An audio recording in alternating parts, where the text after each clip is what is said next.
গল্প হলো এক সম্ভাবনাময় জগৎ। কখনো তা আতঙ্কের, আবার কখনো সম্পর্কের শীতলতার আভাস দেয়। সেই জগতের একটু একটু অংশ করে সবাইকে শোনাবে এই ইতিমুপিয়া।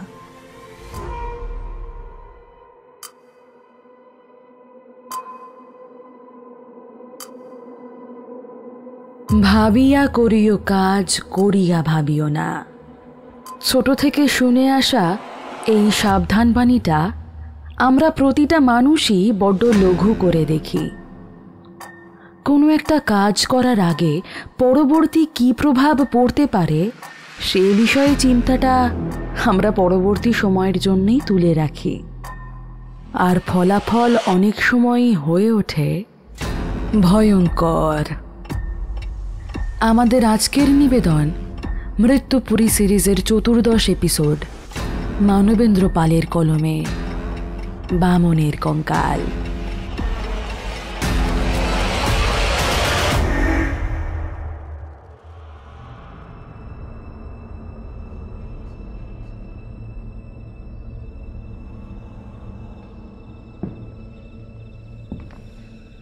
সেদিন অনেক রাতে অস্পষ্ট একটা শব্দে ঘুম ভেঙে গেল। ধর্মর করে বিছানায় উঠে বসলাম। কৃষ্ণপক্ষ। খোলা জানলা দিয়ে দেখলাম চাঁদের ম্লান আলো লুটিয়ে পড়েছে বরাকর নদীর জলে। ওদিকে গভীর শালবন থমথম করছে।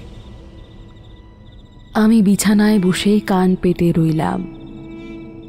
না, কোনো শব্দ নেই। তবে কি আমি ঘুমিয়ে ঘুমিয়ে ভুল শুনেছিলাম? তারপরেই চমকে উঠলাম, আবার সেই খটখট শব্দ। কেউ যেন কাঠের সিঁড়ির উপর দিয়ে মাতালের মতো টেনে টেনে উঠবার চেষ্টা করছে। হঠাৎ শব্দটা থেমে গেল। আমি নিঃশ্বাস বন্ধ করে রইলাম, কিন্তু শব্দটা আর শোনা গেল না। আশ্চর্য! কে আসছিল সিঁড়ি দিয়ে উঠে? কেনই বা দোতলা পর্যন্ত উঠল না? চোর ডাকাত? চোর ডাকাত যদি হয় তাহলে কি ওদের পায়ের শব্দ ওই রকম হয়? কিছুই বুঝতে পারলাম না। তাহলে হঠাৎ একটা অপ্রত্যাশিত সম্ভাবনা বুকের মধ্যে তোল পার করতে লাগলো। একবার ভাবলাম দরজা খুলে সিঁড়ি পর্যন্ত গিয়ে দেখি, কিন্তু সাহস হলো না। মশারির মধ্যে চুপ করে বসে রইলাম।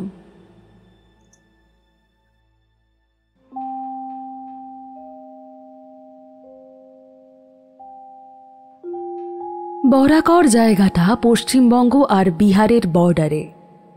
বরাকরের এদিকে কুলটি আর ওপারে কুমারডুবি। বহুকাল আগে আমার পিতামহ বরাকর নদীর প্রান্তে শালবনের কাছে একটা দোতলা বাড়ি বানিয়েছিলেন। শুনেছি প্রতি বছর তিনি সপরিবারে এখানে হাওয়া বদল করতে আসতেন। কিন্তু এখন লোকে চেঞ্জে বা হাওয়া বদলাতে কেউ বড় একটা বিহার বা ছোটনাগপুরে যায় না, তারা যায় দূর দেশে। সেই জন্যে নির্জন নদীর ধারে পূর্বপুরুষের এই বাড়ির প্রতি কারোর তেমন আকর্ষণ নেই। নিরিবিলি জায়গাটা ভয়ের জায়গা হয়ে উঠেছে। চুরি, ডাকাতি, খুন খারাপি কি না হতে পারে। এ বাড়িতে আমি একাই থাকি। আমার পক্ষে এরকম নির্জন নির্বান্ধব জায়গাই ভালো। কেন এইরকম জায়গায় পড়ে আছি সে কথা বলার আগে নিজের বিষয়ে কিছু বলিনি। আমি ঠিক সাধারণ মানুষের মতো নই। ঘর সংসার করিনি। ছোটবেলা থেকেই সাধু সন্ন্যাসীদের প্রতি তীব্র আকর্ষণ। তখন থেকেই সাধু সন্ন্যাসীদের ওপর লেখা নানা রকমের বই পড়তাম। যতই পড়তাম ততই তাদের ওপর আগ্রহ আরও বেড়ে যেত। তারপর আমিও একদিন যেদিনকে বাড়ি ছেড়ে সন্ন্যাসীদের দলে ভিড়ে পড়লাম, কত যে সন্ন্যাসীদের সঙ্গে মিশেছি তার হিসেব নেই। কিন্তু তারা কেউ আমায় পাত্তাই দেননি। বলেছেন তুই ছেলে মানুষ, তোর এখনো সময় হয়নি, বাড়ি ফিরে যা। বাড়ি ফিরে আসিনি, আবার অন্য সন্ন্যাসী ধরেছি। একবার এক তান্ত্রিকের সঙ্গ পেয়েছিলাম। তিনি আবার সব সাধনা করতেন। নির্জন ভয়ঙ্কর শ্মশান ঘাটে গভীরে রাতে একটা মরার ওপর বসে সারা রাত মন্ত্র পড়ে যেতেন। এই সাধনা খুবই কঠিন। নানা রকম ভয়াবহ ঘটনা ঘটত। তাতে ভয় পেলেই মৃত্যু, আর ভয় না পেলেই সিদ্ধি। তুমি তখনই মহাশক্তির অধিকারী হয়ে উঠবে। আমার বড় সাধ হলো আমিও সব সাধনা শিখব। গুরুকে এ কথা বলতেই তিনি লাল লাল চোখে কটমট করে তাকিয়ে আমার গালে এক চড় মেরে বললেন, ছেলে খেলা, বেরো এখান থেকে। সে কি চর! এক চরে মাথা ঘুরে গেছিল। ওখান থেকে চলে এসে আবার ঘুরতে ঘুরতে একটা গ্রামের বাইরে নির্জন শ্মশানে এক বুড়ির সন্ধান পেলাম। লোকে তাকে বুড়ি মা বলে ডাকত, কিন্তু কেউ তার কাছে ঘেঁষত না। বলতো ওনাকি ভয়ঙ্করী বুড়িমা। শ্মশানটা একটা মজা নদীর পাশে, টোপা পানা আর কলমির দাম ডাঙার কাছে। এদিকে ওদিকে মরা কুকুর, বেড়াল, ছাগল এসব পড়ে আছে। দুর্গন্ধে প্রাণ ওষ্ঠাগত। এছাড়া পড়ে রয়েছে শ্মশান যাত্রীদের ফেলে যাওয়া ভাঙা কলসি, একটা বিরাট মরার খুলি। জলের ধারে পাকুর গাছটার গোড়ায় একটা পচা লাশ দেখে গা শিউরে উঠল। এখানেই একটা বট গাছের নিচে বুড়িমার দেখা পেলাম।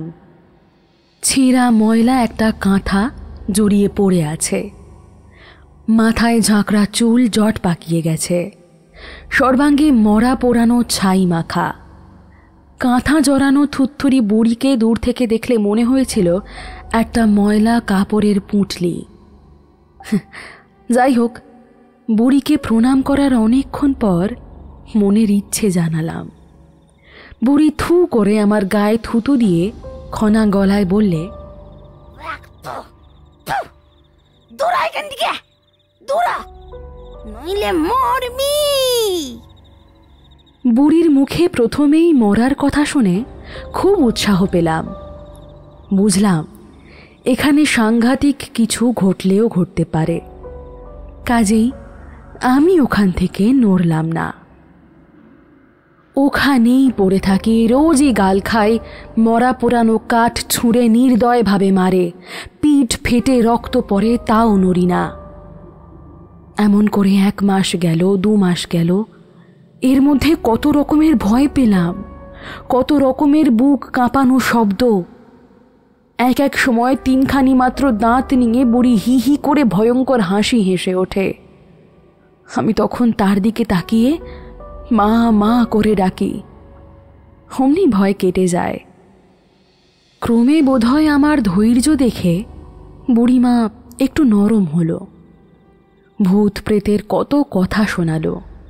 বলল, এই শ্মশান কত কালের জানিস? লক্ষ লক্ষ সীতা জ্বলেছে এই পবিত্র থানে। ভূত প্রেত পিশাচ কি নেই? মত যারাও আসে গিদান আসবে কি? মানুষ মরলে চোখে দেখা যায় না, তবু তারা তাকে। অনেক রকমের প্রাণী ভূত আছে, তাদের বুদ্ধি মানুষের চেয়ে কম, কিন্তু শক্তি অনেক বেশি।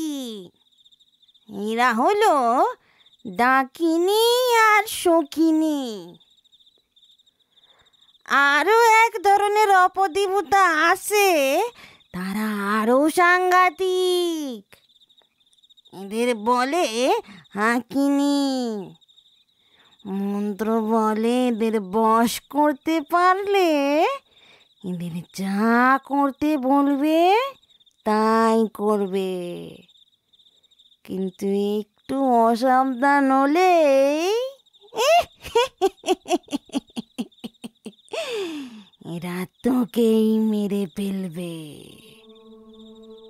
আমি অবাক হয়ে এই প্রেত সিদ্ধ বুড়িমার কথা শুনি। শ্রদ্ধা বাড়ে, বিশ্বাস বাড়ে। শেষে একদিন ভয় ভয় সব সাধনা শিখিয়ে দেবার জন্যে বললাম, এই উদ্দেশ্যেই তো আমার আশা। আমার কথা শুনে বুড়িমা তো চোটে আগুন। অনেক কষ্ট করে শেষ পর্যন্ত বুড়িকে রাজি করালাম। এত করে দৌড়ছিস যখন, ঠিক আছে দেবো, তবে কেতি হলে বাঁচাতে পারবো না। আনন্দে লাফিয়ে উঠে বললাম, সাধনা করতে গিয়ে যদি প্রাণ যায় যাক। বুড়িমা একটু মুচকে হাসল। তবে যা, বাজার থেকে পর্দা মিলিয়ে জিনিসগুলো কিনে নে আয়। 2-3 দিন ধরে বুড়িমার ফর্দ মতো জিনিসগুলো শহরে গিয়ে কিনে আনলাম, কিন্তু আসল জিনিস কই? সব তো আর বাজারে কিনতে পাওয়া যায় না। আজ বেশ কদিন ঘাটে একটা মরাও আসেনি। মরা এলেই কি পাওয়া যাবে? যারা মরা নিয়ে আসে তারা তো মরা পুড়িয়েই চলে যাবে। যদি প্রবল বৃষ্টি হয়, চিতা জ্বালাতে না পেরে মরা ভাসিয়ে দেয়, তাহলে হয়তো সেই সব পাওয়া যেতে পারে, কিন্তু সেই সম্ভাবনাই বা কোথায়? বুড়িমা মুচকে মুচকে হাসতে লাগলো। আমার বড্ড কান্না পেল। বললাম, তাহলে কি হবে বুড়িমা? আমার করুণ অবস্থা দেখে বুড়ির যেন একটু দয়া হলো। বলল, তাহলে এক কাজ কর, আমায় গলা টিপে মেরে ফেল, তারপর আমার সবের উপর বসে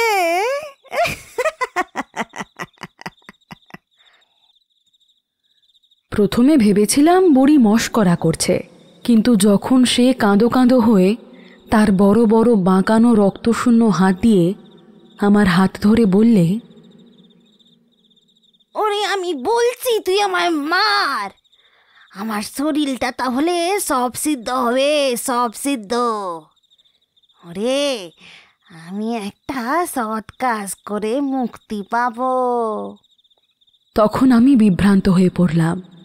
বললাম, না, আমি খুন করে ফাঁসিতে ঝুলতে পারবো না।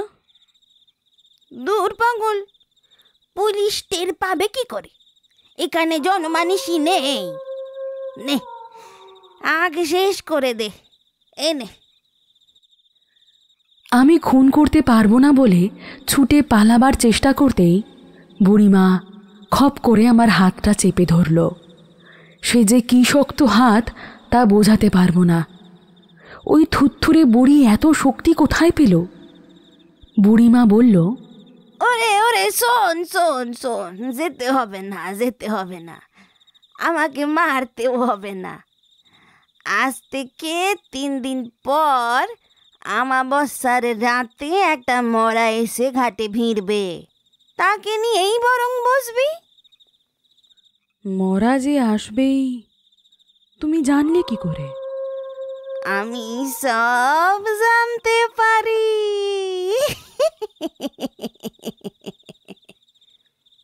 কোত্থেকে আসবে?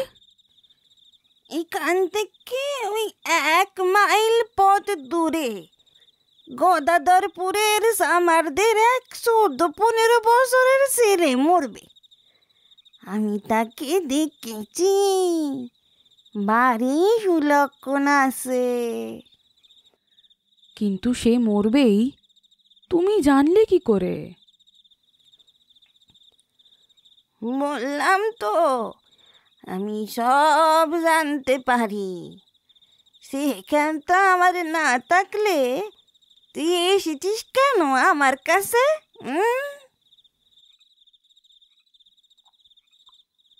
শুনে কিরকম যেন ভয় পেয়ে গেলাম। বুড়িমা মনের অবস্থাটা ঠিক টের পেল। বলল, এই দেখ, তুই এখনই ভয়ে বিড়মি কাচ্ছিস। তুই যা তো যা, তোর দ্বারা কিছু হবে না। তবু যে সেই ভীতু আমিটা কি করে সব কাজ প্রায় নিখুঁতভাবে করতে পেরেছিলাম ভেবে আজ অবাক হই। সেদিন গভীর রাতে বুড়িমা বললে, আমি একটু ঘুরে আসি, তুই একা এখানে থাকতে পারবি তো? পারবো, আমি পারবো।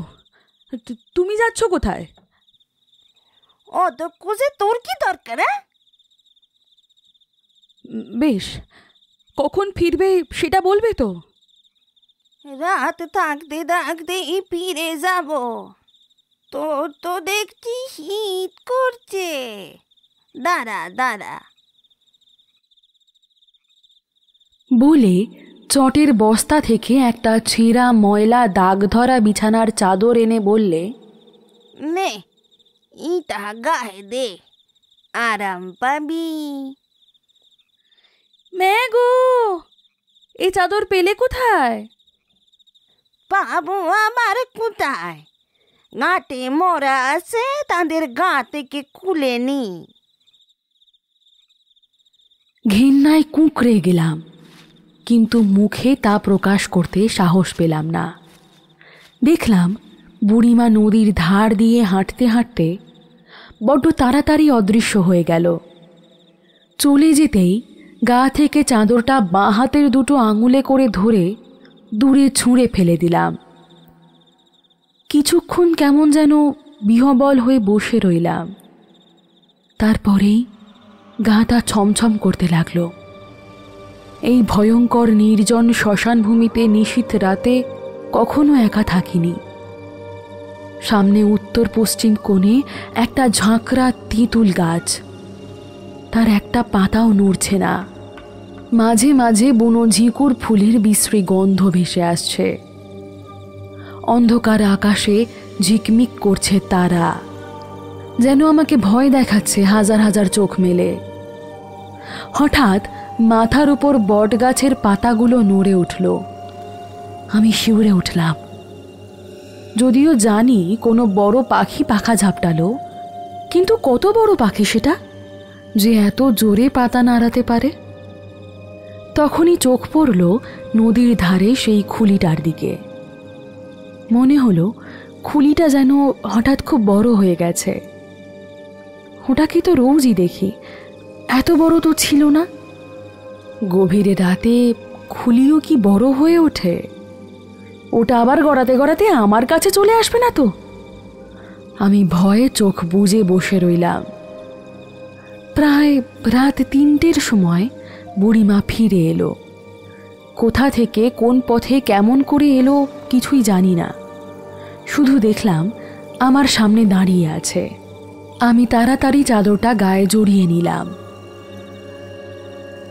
কি রে, ভয় পাসনি তো? না না, তোমার কাজ হলো? হ্যাঁ হলো।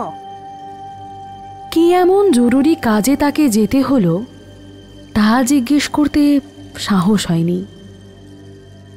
2 দিন পর 3 দিনের দিন অল্প রাতে বুড়িমা ঢুলছে। হঠাৎ জেগে উঠে বলল, দেখ তো, নদীর ধারে বোধহয় সব লেগেছে। তাড়াতাড়ি উঠে গিয়ে দেখলাম সত্যি নদীর ধারে বড় পাকুর গাছটার শিকড়ের মধ্যে একটা মরা আটকে রয়েছে। ছুটে গিয়ে জানাতেই বুড়ি বললে, ওটাকে তুলে নিয়ে আয়। বোঝো কথা, জীবনে আমি অনেক মরা পুড়িয়েছি, কিন্তু 3 দিনের বাঁশি মরা এই গভীর রাতে একা একা জল থেকে তুলে আনা যে কি কঠিন কাজ তা যে করে সেই জানে। কিন্তু সব সাধনা করতে গেলে এসব তো আমাকে করতেই হবে। আমি জলে নেমে এগিয়ে গেলাম। হাঁটু জল। মরাটার কাপড় পাকুর গাছের শিকড়ে আটকে ছিল। কোনো রকমে ছাড়িয়ে মরাটা 2 হাতে পাঁজা কোলা করে তুলে নিলাম। মুখের উপর অন্ধকারে হাত পড়তেই নরম নরম কি যেন ঠেকল। বুঝলাম ওটা জিভ। ও বাবা, মরাটার তো জিভ বেরিয়ে গেছে। যাই হোক, সেটা তুলে নিয়ে এলাম। বুড়িমা ইতিমধ্যে কুশ বিছিয়ে মরাটার জন্যে একটা বিছানা তৈরি করে রেখেছে। ওটাকে পূব দিকে মাথা করে শোয়া শোয়া দেখি কেমন পারিস। বলছি বুড়িমা, জিভ বেরিয়ে গেছে কেন গো? বোধহয় কেউ গলা টিপে মেরেছে, অত ভাবিস নে। শুনে কেন জানি না বুকটা ছ্যাঁত করে উঠল। 14-15 বছরের ছেলেটাকে গলা টিপে কে মারল? একটা গভীর সন্দেহ বুকের মধ্যে খচখচ করতে লাগলো।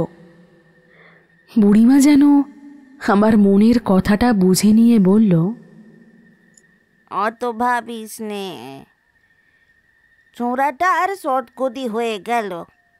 নে, এবার ওর মুখে এলাচ, লবঙ্গ, কন্নুর, পান আর একটু ওই মদ দে। এই সবই এনে রাখা হয়েছিল। মৃতের মুখে একে একে সব দিলাম। এবার ওই সবটাকে উপর করে শুইয়ে দে। 2 হাতে আঁকড়ে ধরে উপুর করে দিলাম। এরপর সারা পিঠে চন্দন মাখানো, পায়ের তলায় আলতা দিয়ে ত্রিকোণ চিহ্ন আঁকা, আরও কিছু কিছু আনুষ্ঠানিক কাজ করে তারপর বুড়িমার আদেশ মতো সবের পিঠে কম্বল চাপিয়ে ঘোড়ার মতো চেপে বসলাম। বুড়িমা সবের পা শক্ত করে বেঁধে দিয়ে বলল, এবার যা যা মন্ত্র বলেছি চোখ বুঝে আওড়াবি। দেখিস, ভয় পাসনি, ভয় পেলেই কিন্তু মরবি। নে বল, ওম ফট, বল আমার সাথে, ওম মৃদকায় নমঃ। বুড়ির মুখ দিয়ে যে এমন সংস্কৃত বার হবে তা ভাবতে পারিনি। অবাক হলাম, কিন্তু বুড়িমা তখন অধৈর্য হয়ে তাগাদা দিচ্ছে। কি হলো বল? মন্ত্র পড়তে লাগলাম। মন্ত্র কি একটা দুটো? মন্ত্রের যেন শেষ নেই। মন্ত্র জপতে জপতে চোয়াল ধরে গেল, গলা শুকিয়ে গেল, তবু জপেই চললাম।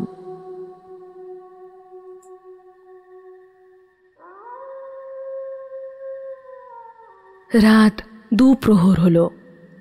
চারিদিকে চাপ চাপ অন্ধকার। নদীর কালো জল অন্ধকারে ঢেকে গেছে। দূরে কাঁসার ঝোপে শিয়াল ডেকে উঠল। হঠাৎ আমার মনে হলো এই নির্জন শ্মশানে আমি একা মৃতদেহের ওপর বসে আছি। বুড়িমা নেই। জানি ভয় পেলে চলবে না, তাই মন শক্ত করে মন্ত্র আউড়েই চললাম। তারপরেই মনে হলো মরাটা যেন থরথর করে কাঁপছে। শুনেছি এরপর সব আমাকে ফেলে দিয়ে উঠে বসবে, কিন্তু পড়ে গেলে চলবে না। সেই ভয়ঙ্কর অবস্থা কল্পনা করে আমি সিদ্ধির প্রথম ধাপে পৌঁছেই সবের উপর থেকে লাফ মেরে ছুটে পালালাম শ্মশান থেকে। পিছনে শুনলাম বুড়িমা হাসছে খলখল করে।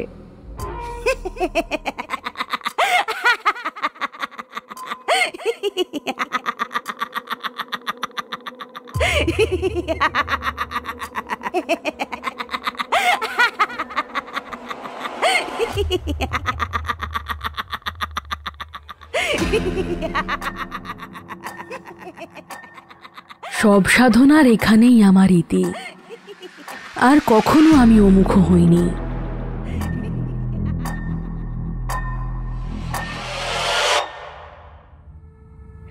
এই হলো আমার জীবনের এক দিকের ইতিহাস। এখন আমি নিরিবিলিতে আমার ঠাকুরদার পরিত্যক্ত দোতলা বাড়িতে একাই থাকি। জায়গাটা নির্জন, কিছু আদিবাসীদের ঘর, তারা চাষবাস করে। একটা ছোটোখাটো মুদির দোকান, ওরই একপাশে তরিতরকারি বিক্রি হয়। এরাই হলো আমার প্রতিবেশী। আমি চিরদিন সাধু সন্ন্যাসীর পিছনেই ঘুরেছি, কাজেই লোকালয় আমার খুব একটা পছন্দ নয়। পৈতৃক টাকা পয়সাও কিছু আছে, তাই নিয়ে একা একা বেশ আছি। তবে বড্ড অলস জীবন চাই। তার মানে চাকরি বাকরি বা ব্যবসা বাণিজ্য নয়, অন্য কিছু। কিন্তু সেই অন্য কিছুটা ঠিক কী সেটাই ভেবে পাই না। বেলা তখন দুপুর, খেয়ে দেয়ে বিশ্রাম করছি। হঠাৎ দরজায় কড়া নাড়ার শব্দ। আমার এখানে বড় একটা কেউ আসে না, তাই কে এলো সেটা ভাবতে ভাবতে নিচে গিয়ে দরজা খুলতেই দেখি একজন বিপুলকায় সন্ন্যাসী দাঁড়িয়ে। তার মাথায় জটা, নোংরা গোঁফদাড়ি, দু চোখের দৃষ্টি প্রখর। আমায় দেখে গোঁফের ফাঁকে একটু হাসল, গমগমে গলায় বলল, আমায় চিনতে পারছো? চিনতে একটু সময় লেগেছিল, তারপরেই চিনতে পারলাম। তুমি জলেশ্বর না? যাক, চিনতে পেরেছো তাহলে। আমি ওকে সাদরে ওপরে নিয়ে এসে বসালাম। আমি যখন সাধু সন্ন্যাসীদের সঙ্গে নানা জায়গায় ঘুরে বেড়াচ্ছি, তখন সেই দলে জলেশ্বরও ছিল। বাঙালি সাধু, তাই আমাদের ভাবও হয়ে গেল। ও বেশ চালাক চতুর আর করিতকর্মা ছিল, তবে বড্ড বদ মেজাজি। একদিন অন্য এক সাধুর সঙ্গে তর্কাতর্কির সময় জলেশ্বর এমন একটা চড় মেরেছিল, সাধুটি মরেই গেল। ওর এই হিংস্র প্রকৃতি দেখে আমি ভয় পেয়েছিলাম। অন্য সন্ন্যাসীরা তাকে দল থেকে তাড়িয়ে দিয়েছিল। তার জন্যে ওর এতটুকু দুঃখ কষ্ট হয়নি। আমার সম্বন্ধে ওর খুব কৌতূহল ছিল। খুঁটিয়ে খুঁটিয়ে আমার বাড়ির খবর নিত। আমার যে বেশ কিছু টাকা পয়সা আছে সেটা জেনে ও আমাকে জিজ্ঞেস করত, তবে কেন সংসার না করে সন্ন্যাসী হয়েছে। তারপর যখন ও শুনল সন্ন্যাসীদের সঙ্গে সঙ্গে ঘোরার আমার একমাত্র উদ্দেশ্য হলো সব সাধনা, তখন ও একই ইচ্ছের কথা বলেছিল। তবে এও বলেছিল যে সব সাধনা এইসব সন্ন্যাসীদের কম্য নয়। যদি শিখতে চাও তো চলো অন্য কোথাও যাই। তারপর ও তো দল থেকে সরে গেল। তার পরের কথা আর জানি না, জানলাম এতকাল পর। সব সাধনার চেষ্টা এখনও চালিয়ে যাচ্ছে, কিন্তু তেমন সুযোগ হচ্ছে না। তারপর ও আমাকে জিজ্ঞেস করলো আমি কি করছি। তখন বললাম, কিছুই না। কিছুই যদি না করে থাকো তাহলে এই নির্বান্ধব জায়গায় পড়ে আছো কেন? এমনি। হুম, নিশ্চয়ই কিছু করেছো। তুমি আমার কাছে লুকোচ্ছ সেটা। আমার কাছে লুকোচ্ছ কেন? আমরা দুজনেই তো একই পথের পথিক। তখন কি বলবো কি না বলবো ভাবতে ভাবতে বুড়িমার কাছে আমার সব সাধনার কথা বলেই ফেললাম। শুনে ও গুম হয়ে গেল। কিছুক্ষণ চুপ থেকে বলল, তবু তো তুমি কিছু করেছো। আমি তো এখনো এগোতেই পারছি না, অথচ হাত গুটিয়ে বসে থাকতে আমার চলে না। একটা কিছু তো করতে হবেই। কি করব কিছুই ভেবে পাচ্ছি না। ওই সব সাধনা আমার দ্বারা হবে না। শোনো, একটা মতলব দিচ্ছি, চেষ্টা করে দেখো। কি? মৃতদেহে প্রাণ সঞ্চার। তুমি পাগল হলে নাকি? মৃতদেহে প্রাণ সঞ্চার করতে পারলে তো ভগবান হয়ে যাব। তুমি কি তা কিছুই করতে পারোনি? হ্যাঁ, তাহলে সব নড়ে উঠেছিল কি করে? তুমিও তো চেষ্টা করে দেখতে পারো। চেষ্টা করতাম, শুধু দুটো জিনিসের অভাব। এক, মৃতদেহ, আর 2 হলো উপযুক্ত জায়গা। আমার থাকার আপাতত কোনো নির্দিষ্ট জায়গা নেই। সেই দিক দিয়ে তোমার জায়গাটি বেশ ভালো। তুমি ফের চেষ্টা করো, জায়গা আমিও দেখছি। চললাম, একদিন এসে খোঁজ নিয়ে যাব। জলেশ্বর চলে গেল, কিন্তু আমার মাথায় একটা অদ্ভুত ভাবনা ঢুকিয়ে দিয়ে গেল। যদি সত্যিই আমি মৃতদেহে প্রাণ সঞ্চার করতে পারি, তাহলে আমায় দেখে কে? আমি তো প্রায় সর্বশক্তিমান ভগবান হয়ে উঠব। আর কেনই বা পারব না? বুড়িমার দৌলতে সব সাধনার হাতে খড়ি তো হয়েই আছে। মৃতদেহকে নড়াতে তো পেরেছিলাম। তখনই মনস্থির করে ফেললাম এই এক্সপেরিমেন্টটা আমাকে করতেই হবে। আর এই বাড়িরই একতলার ঘর এই কাজের যথেষ্ট উপযুক্ত হবে। কিন্তু প্রধান সমস্যা, মৃতদেহ পাবো কোথায়? ও জিনিসটা তো আর দোকানে কিনতে পাওয়া যায় না। ভাবতে ভাবতে ছোটবেলায় পড়া রূপকথার একটা গল্প মনে পড়ে গেল। এক রাক্ষসী মরা বাঘের হাড়গোড় জোগাড় করে তাকে বাঘের আকৃতি দিয়ে মন্ত্র পড়ে জ্যান্ত বাঘ করে তুলেছিল। হঠাৎ আজ মনে হলো, হাড় জোড়া দিয়ে জ্যান্ত বাঘ করার মন্ত্রগুলো কি নিতান্তই লেখকের কল্পনা? এমনও তো হতে পারে তখনকার দিনের মায়াবিনীরা সত্যিই এমন মন্ত্র জানত, যাতে হাড়ের ওপর দিব্যি রক্তমাংস লাগিয়ে দিয়ে তাতে প্রাণ দেওয়া যেত। এ কথা মনে হতেই ভাবলাম, হাড়গোড় জোগাড় করা যদি সম্ভব নাই হয়, একটা কঙ্কাল জোগাড় করে দেখা যাক। কিন্তু কঙ্কাল পাবো কোথায়? অনেকেরই হয়তো জানা আছে, হাসপাতালে যেসব বেওয়ারিশ মৃতদেহ পড়ে থাকে সেগুলোকে পুঁতে দেওয়া হয়। কিন্তু ইদানিং এইসব মৃতদেহ নিয়ে ব্যবসা শুরু হয়েছে। কিছু লোক হাসপাতালের জমাদার প্রভৃতিদের গোপনে টাকা দিয়ে এইসব মৃতদেহ নিয়ে চলে যায়। তারপর আরও গোপনে অ্যাসিড দিয়ে গলিয়ে পচিয়ে গোটা কঙ্কালটা বের করে নেয়। তারপর হাসপাতালে যেখানে অ্যানাটমি শেখানো হয় সেখানে অনেক টাকায় বিক্রি করে দেয়। ডাক্তারি পড়তে গেলে গোটা কঙ্কালের প্রয়োজন হয়। এইবার আমি ওই রকম কঙ্কাল ব্যবসায়ীর সন্ধানে বেরিয়ে পড়লাম। এর জন্যে আমাকে হাসপাতালে গিয়ে অনেক জমাদারদের সঙ্গে গোপনে অনেক যোগাযোগ করতে হয়েছে। তারপর ওই রকম একজন ব্যবসায়ীর গোপন ডেরার সন্ধান পেয়ে সেখানে গেলাম। ব্যবসায়ীটি এ তল্লাটে একজন রাজমিস্ত্রি বলে পরিচিত। সে তো প্রথমে ভালো করে যাচিয়ে নিল আমি পুলিশের লোক কিনা। যখন জানলো প্রাইভেটে ডাক্তারি পরীক্ষা দেওয়ার জন্যই আমি একটা গোটা কঙ্কাল খুঁজছি, তখন সে জানলা দরজা বন্ধ করে 2-3টে কঙ্কাল বের করে দেখালো। কিন্তু সবকটাতেই খুঁত আছে। হয়তো খুলিটা একটু ফাটা কিংবা একটা আঙুল ভাঙা। এতে আমার কাজ হবে না বলে যখন হতাশ হয়ে চলে আসছি, তখন ছুচলো মুখ, লুঙ্গি পরা একটা দুর্গন্ধপূর্ণ অন্ধকার গুদামঘর থেকে একটা বিঁটে কঙ্কাল এনে দেখালো। কঙ্কালটা যেন 9-10 বছরের একটা বাচ্চা ছেলের। খড়ির সঙ্গে কি সব ওষুধ মাখানো। লোকটা নিচু গলায় বলল, এত পুরনো একটা কঙ্কাল বড় একটা পাওয়া যায় না। জম্মু কাশ্মীরের কাছে পুরনো কবর খুঁড়ে এটা পাওয়া গেছিল। ওখানকার লোকে বলে এটা এককালের সাংঘাতিক বামন, ওই দৌলত খাঁর কঙ্কাল। হ্যাঁ, অ্যান্টিক জিনিস।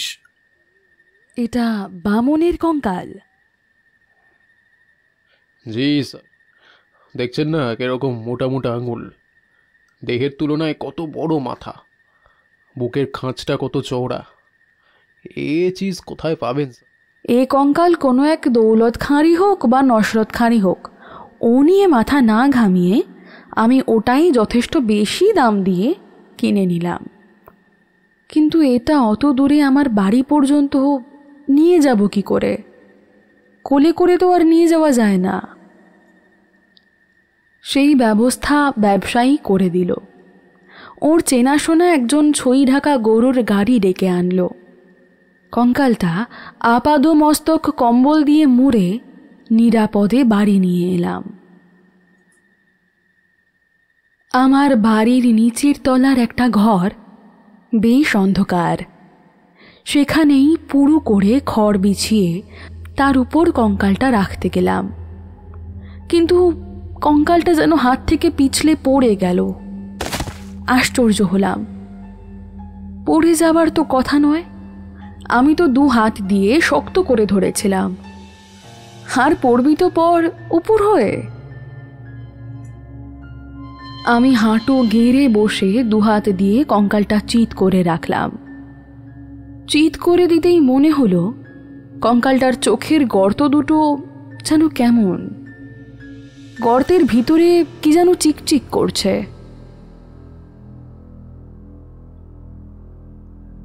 ভাবলাম বুঝি এ কোটরে এক ঝাঁক জোনাকি বাসা বেঁধেছে। একটা কাঠি দিয়ে খোঁচালাম, কাঠিটা চোখের গর্ত দিয়ে দিব্যি নেমে গেল। কিছু মাটি ঝরে পড়ল। প্রথমে চিকচিক করছে দেখে ঘাবড়ে গেছিলাম। এই আবার কি রে বাবা? এখন নিশ্চিন্ত হলাম। জানলা বন্ধ করে দরজায় শিকল তুলে দিয়ে উপরে উঠে এলাম। মনে মনে বললাম, এখানে আরাম করে কিছুদিন ঘুমোও। উপরে উঠে এসেও মনটা কেমন খচখচ করতে লাগলো। চোখের কোটরে যে কিছু চিকচিক করছিল, সেটা কি সত্যি আমার দেখার ভুল, নাকি ভয়ঙ্কর কিছুর ইঙ্গিত? পরের দিনই প্রয়োজনীয় জিনিসপত্র কেনার জন্যে শহরে গেলাম, কিন্তু মদ, মাংস, গুড়, কুশ, তিল, মাসকলাই, পিদিম জ্বালানোর জন্যে খাঁটি সর্ষের তেল, এলাচ, লবঙ্গ, কর্পূর, জাতি খয়ের, আদা, পান, যক্ষ কাঠ, পঞ্চগব্য সব কিনে নিয়ে আসলাম। কঙ্কালের উপরে বসবার জন্যে হরিণের চামড়ার বদলে কম্বলের আসনের ব্যবস্থা হলো। তারপরে একটা বিশেষ দিন দেখে শাস্ত্র মতে প্রচুর পরিমাণ মাংস ভাত খেলাম। রাত্রেও খাবার কোনো ত্রুটি রাখলাম না। তারপরে রাতের অন্ধকারে কঙ্কালটি 2 হাতের ওপর শুয়ে নদীতে নিয়ে গিয়ে স্নান করিয়ে আনলাম। কঙ্কালটা আকারে ছোট হলেও বেশ ভারী, বইতে কষ্ট হচ্ছিল। যাই হোক, কোনো রকমে বাড়ি এনে কাঁচা শুকনো কাপড় দিয়ে মুছিয়ে দিলাম। তারপর কুশের অভাবে খড়ের বিছানায় বুড়িমার নির্দেশ মতো কঙ্কালটাকে পূব দিকে মাথা করে উপর করে শুয়ে রাখলাম। হঠাৎ আমার মনে পড়ল, কঙ্কালটা আমার হাত থেকে পড়েছিল উপর হয়ে। সর্বাঙ্গে চন্দন মাখিয়ে দিলাম। কেবলমাত্র হাড়ের ওপর কি চন্দন মাখানো যায়? গড়িয়ে পড়তে লাগলো। তা আমি আর কি করব, সবটাই তো একটা পরীক্ষার ব্যাপার। এরপর ধূপ জ্বালালাম। তারপর কঙ্কালের ওপর কম্বলের আসন পেতে ঘোড়ায় চড়ার মতো বসলাম। অমনি হাড়গুলো নড়বড় করে উঠল। আমার তখনই কেমন ভয় ভয় করতে লাগলো। কেন জানি না, আমি যেন ফাঁকি দিচ্ছি। সব সাধনার নামে আমি কঙ্কাল সাধনা করছি। তবু আমি নানা রকম প্রাথমিক ক্রিয়াগুলি সেরে ফেললাম। তারপর চোখ বুজে গম্ভীর স্বরে মন্ত্র উচ্চারণ করলাম। ওম ফট ওম হুম মৃতকায় নমঃ। হে মৃত ব্যক্তি, তুমি যেই হও, তোমাকে নমস্কার। তারপর 3 বার পুষ্পাঞ্জলি দিলাম। এইভাবে অনেক রাত পর্যন্ত ধ্যান করতে লাগলাম। অন্ধকার ঘরে শুধু পিদিমের আলো জ্বলছে। ধূপের ধোঁয়াগুলো অদ্ভুত আকৃতি নিয়ে চোখের সামনে নাচতে লাগলো। আমার কেমন ভয় করতে লাগলো। একটু পরেই মনে হলো কঙ্কালটা যেন নড়ছে। আমার মাথা ঝিমঝিম করতে লাগলো, নিঃশ্বাস বন্ধ হয়ে এলো, ঘামে গা ভিজে গেল। দরকার নেই বাবা, মনে মনে এই কথা বলে এক লাফে নেমে পড়লাম। ওটাকে ওইভাবেই ফেলে রেখে বাইরে থেকে দরজায় শিকল তুলে উপরে উঠে এলাম। দরজা বন্ধ করার সময় স্পষ্ট শুনলাম কঙ্কালটার হাড়গুলোয় খটখট করে শব্দ হচ্ছে। এ ঘরে আমি ঢুকি না বটে, কিন্তু কি একটা তীব্র আকর্ষণ আমায় ওই দরজা পর্যন্ত টেনে নিয়ে যায়। আর এই আকর্ষণটা তীব্রতর হয়ে ওঠে সূর্য ডোবার সঙ্গে সঙ্গে। একদিন তখন বেলা পড়ে এসেছে, নিচের তলাটা এর মধ্যেই অন্ধকার।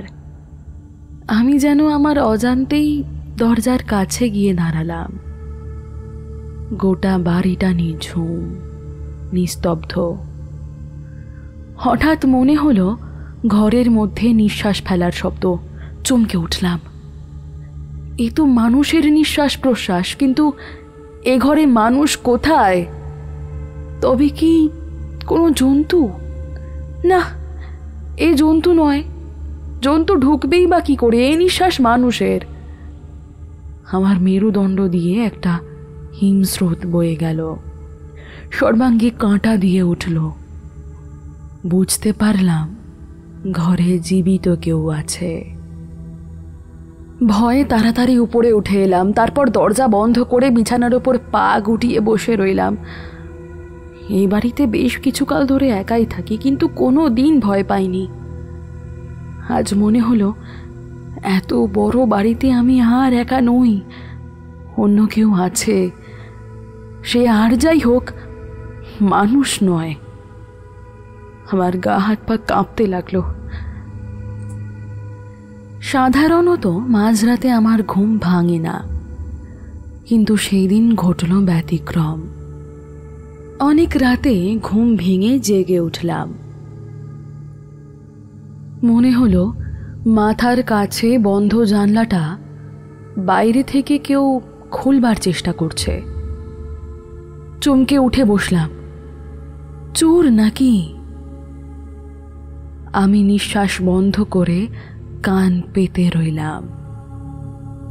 কিছুক্ষণ কোনো শব্দ নেই। তারপরেই খটখট শব্দ।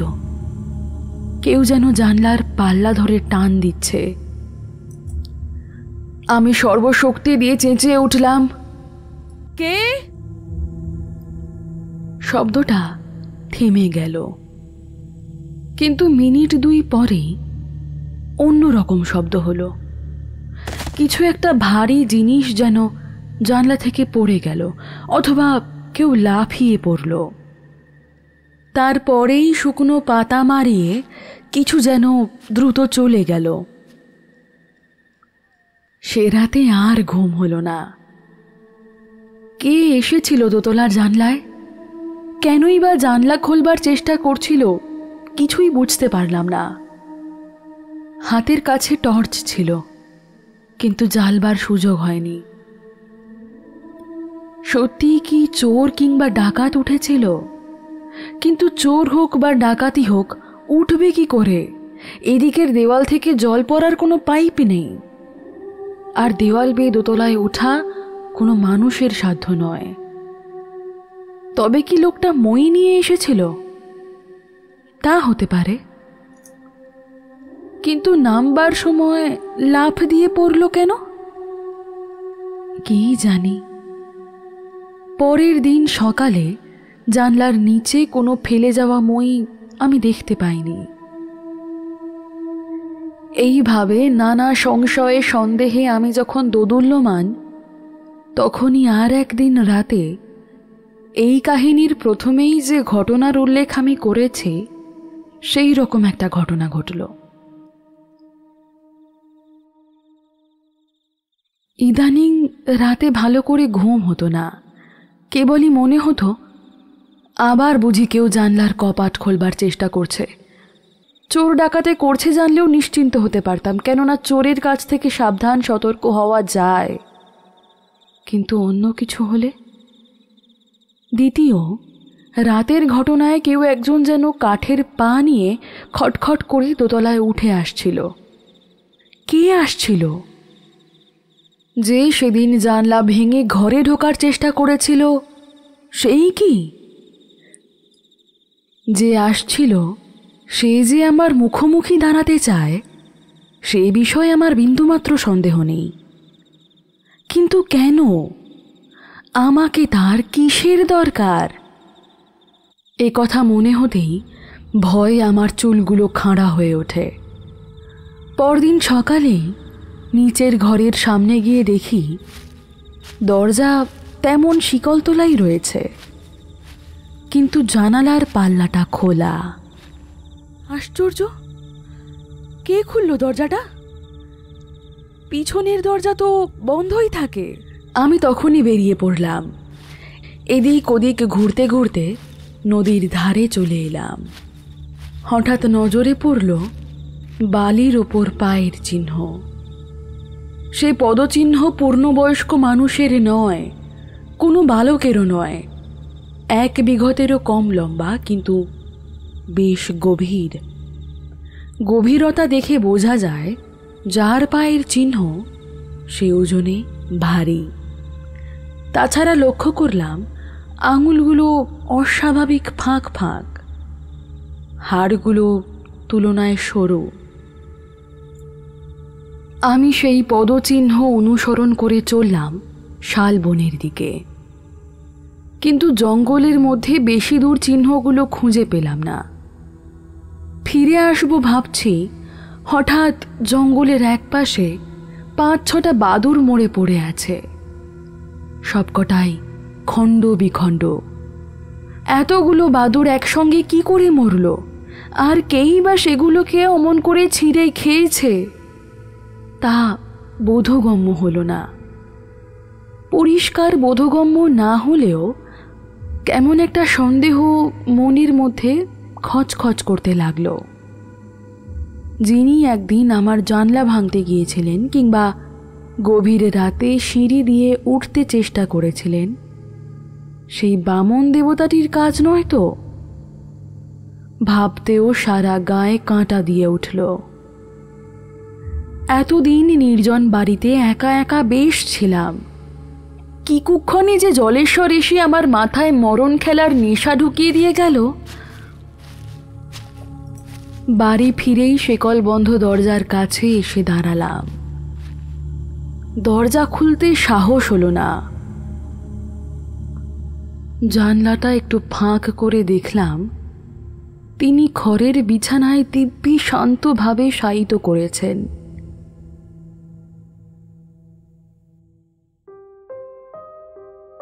কদিন পর, সেটা ছিল বোধহয় রবিবার।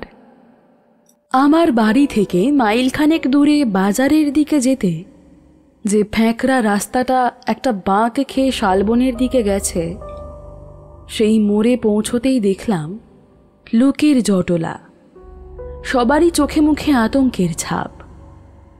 ভাবলাম, সাত সকালে কি এমন ঘটল? একে ওকে জিজ্ঞেস করে যা জানলাম তা রীতিমতো ভয়ঙ্কর ব্যাপার। গত রাতে কয়েকজন লোক শালবনের পাশ দিয়ে মরা নিয়ে কবরখানার দিকে যাচ্ছিল। শববাহীরা আগে আগে চলছিল, পিছনে 2-3 লোক। তাদের হাতে লণ্ঠন, শাবল, কোদাল। হঠাৎ তারা নাকি দেখে মানুষের মতো একটা জীব, প্রায় কঙ্কালসার, তাদের পথ আগলে দাঁড়ালো। আমার বুকটা কেঁপে উঠল। কোনো রকমে একজনকে জিজ্ঞেস করলাম, লোকটা লম্বায় চওড়ায় কিরকম? সেও এক অদ্ভুত কাণ্ড মশাই, ধরুন না আমার কোমর পর্যন্ত হবে। তারপর? আর চোখ দুটো চিকচিক করে জ্বলছিল। আর শালবনের মধ্যে ওরকম একটা বিভৎস মূর্তি দেখে সবাই তো হৈ হৈ করে চেঁচিয়ে উঠল। অদ্ভুত জীবটা অমনি লাফ দিয়ে মরার মাথায় উঠল আর মরাটাকে টেনে নিয়ে জঙ্গলের মধ্যে অদৃশ্য হয়ে গেল। সবাই সচক্ষে দেখেছে মশাই। সব যাত্রীরা তো পিশাচ পিশাচ করে চেঁচিয়ে উঠল। তারপর তারপর আর সকালবেলায় মরাটা ছিন্ন ভিন্ন অবস্থায় শালবনের ধারে পাওয়া গেছে। পুলিশ এখনো জায়গাটা ঘিরে রয়েছে। তা আপনি একবার যান না, দূর থেকে দেখে আসুন গিয়ে। কোনো রকমের উত্তর না দিয়েই আমি বাড়ির দিকে হাঁটতে লাগলাম। বুঝতে পারলাম শাস্ত্রর নিয়ম ঠিকমতো না মেনে সব সাধনার বদলে কঙ্কাল সাধনা করতে গিয়ে এই অদ্ভুত জীবের সৃষ্টি করে ফেলেছি। শুধু অদ্ভুত জীবই নয়, ওটা আবার ভয়ঙ্কর মাংসাশী হয়ে উঠেছে। ও যে এখন কতজনের সর্বনাশ করবে তার ঠিক নেই। আমিও নিস্তার পাব না। বাড়ি পৌঁছেই আমি নিচের ঘরের সামনে গিয়ে দাঁড়ালাম। দরজা বন্ধই আছে। জানলা ফাঁক করে দেখলাম বামন বাবাজি তার কঙ্কালখানি নিয়ে শান্তভাবে পড়ে আছেন। বুঝলাম সারা রাত ঘুরে শেষে এই ঘরেই একটু বিশ্রাম নেন। এই ঘরটা ওনার নিজের হয়ে গেছে। সেদিন সকালবেলায় পাড়ার মুদির দোকান থেকে চাল ডাল নুন এসব কিনতে গেলাম। দেখি কয়েকজন বসে গম্ভীরভাবে কি নিয়ে যেন আলোচনা করছে। আমায় দেখে মুদির দোকানের মালিক রাজেন ঘোষ বললে, বলি খবর সব শুনেছেন তো? কি খবর? আরে সে কি মশাই, গোটা গাঁয়ে যে হইচই পড়ে গেছে, লোকে ভয়ে কাঁপছে, আর আপনি কিছুই জানেন না। ও হ্যাঁ, শুনেছি বটে। কোত্থেকে একটা পিশাচ দেখা দিয়েছে। আরে শুধু পিশাচ? ওটা না পুরোপুরি পিশাচ, না পুরোপুরি ব্রহ্মদৈত্যী, না পুরোপুরি ভূত। পশু পাখি জীবজন্তু যা পাচ্ছে তাই খাচ্ছে, এমনকি মরা পর্যন্ত। এবার না জ্যান্ত মানুষ ধরে খায়। আমি চুপ করে শুনে গেলাম। বেশি কথা বলতে সাহস পেলাম না, কিন্তু মারাত্মক খবরটা দিল রেশন দোকানের কমল গড়াই। বললে তার স্ত্রী নাকি অনেক রাতে আমার বাড়ির কাছে ঘোরাঘুরি করতে দেখেছিল। স্রেফ হাত দুয়েক লম্বা একটা জ্যান্ত কঙ্কালকে। মাথাটা তার ইয়া বড়। আশ্চর্য হয়ে বললাম, হ্যাঁ, আমার বাড়ির কাছে? আমি বলি কি, আপনি একটু সাবধানে থাকবেন, বুঝলেন? চাল ডাল কিনে চুপচাপ বাড়ি চলে এলাম। একদিন বিকেলে আকাশ ছেয়ে মেঘ করেছে, সেই সঙ্গে শুরু হলো ঝড়। জানালা বন্ধ করতে গিয়ে দেখি ছাদে আমার কটা জামা কাপড় শুকোতে দিয়েছিলাম, সেটা উড়ে যাচ্ছে। কি আশ্চর্য, আমি কি কাপড়টায় গিঁট মেরে দিইনি? কাপড়টা দিব্যি বাতাসে ঢেউ খেলিয়ে উড়ে যাচ্ছে। তাড়াতাড়ি নিচে নেমে কাপড়টা উদ্ধার করতে ছুটলাম। কাপড়টা গিয়ে একটা আম গাছের ডালে আটকে গেল।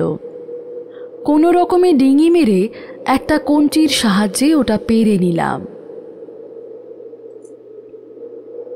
প্রচণ্ড ঝড়ের মধ্যে বাড়ি ফিরে দোতলায় উঠতে যাচ্ছি, তখনই খট খট শব্দ পেলাম।